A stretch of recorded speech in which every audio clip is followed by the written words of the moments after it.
Good morning. Myself Prabharan J, working as an assistant professor in EC department at SNS College of Technology. In this lecture video, I am going to discuss about the topic name is non-ideal IV characteristics of MOSFET from Unit 1, that is MOS transistor principle. From the subject name is VLSI system design. Let us discuss. Before that, we will enter the non-ideal characteristic. We should discuss about the previous class, that is ideal transistor IV characteristics. For drain current, output current, which is 0 for the cutoff region with condition VGS less than VT, and also IDS which is equal to beta into gate source voltage minus threshold voltage minus half of the VDS and multiple with VDS. The condition for linear region VDS less than VD saturation, and also the IDS value for saturation region is beta divided by 2 into VGS minus VT whole squared, and also the condition for the saturation region is VDS greater than VD saturation. This is the output current for ideal characteristics. If we see one of the non-ideal characteristics of MOSFET is velocity saturation. At very high electric field, um, carrier velocity no longer increases linearly with field. Here you can see the graph. The leads the current even if Vg increases, saturation current becomes linearly dependent on VGS minus VT instead of quadratic. Another non-ideal characteristics of MOSFET is channel length modulation. Here you can see the diagram. Um, channel length modulation occurs in saturation region only. Even after pinch off, increasing VDS slightly increases the drain current, and the channel length shortened due to the expansion of the depletion region near the drain. And if the VDS increase, the IDS current also increases. The lambda is nothing but the channel length modulation coefficient. Then another non-ideal characteristics of MOSFET is body effect. In MOSFET, the body in the semiconductor substrate on which the device is built. For NMOS, the substrate is P-type. For PMOS, the substrate is N-type.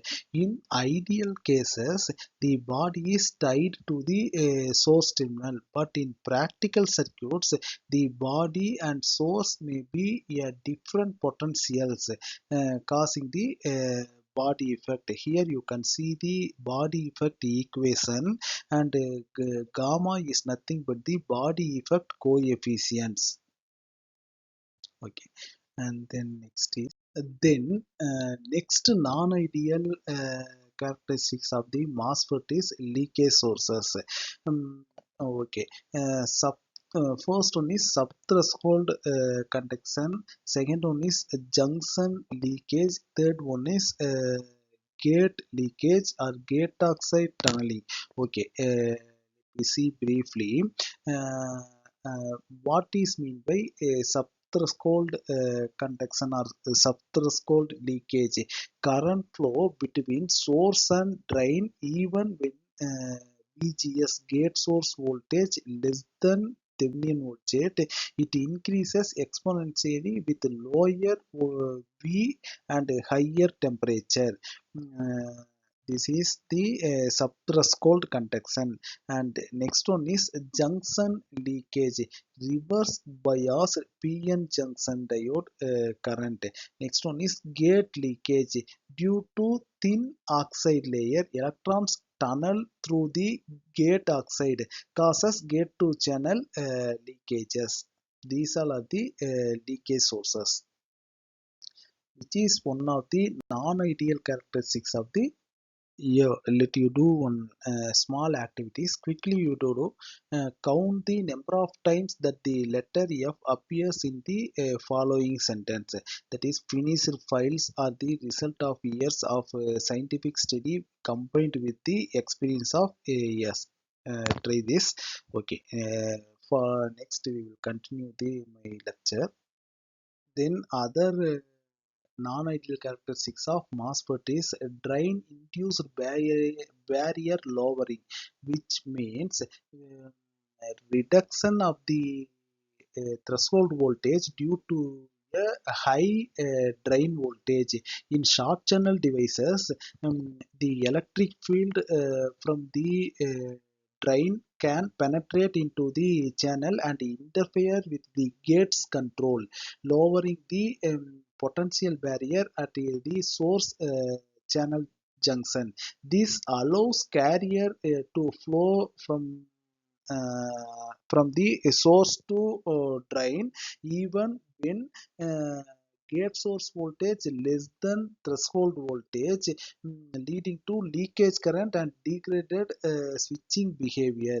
This is called drain induced barrier lowering. This is one of the non-ideal characteristics of the MOSFET. Here you can see the equation for drain induced barrier lowering. Yeah, next is assessment for this lecture is these three questions. First one is write the channel length modulation equation and write the body effect derivation with its factor and in parameter variations L effective threshold voltage and thickness of the oxide layer. These all are the assessment for this lecture. If you have any doubt, you can ask me through the comment. We will meet in next video. Thank you.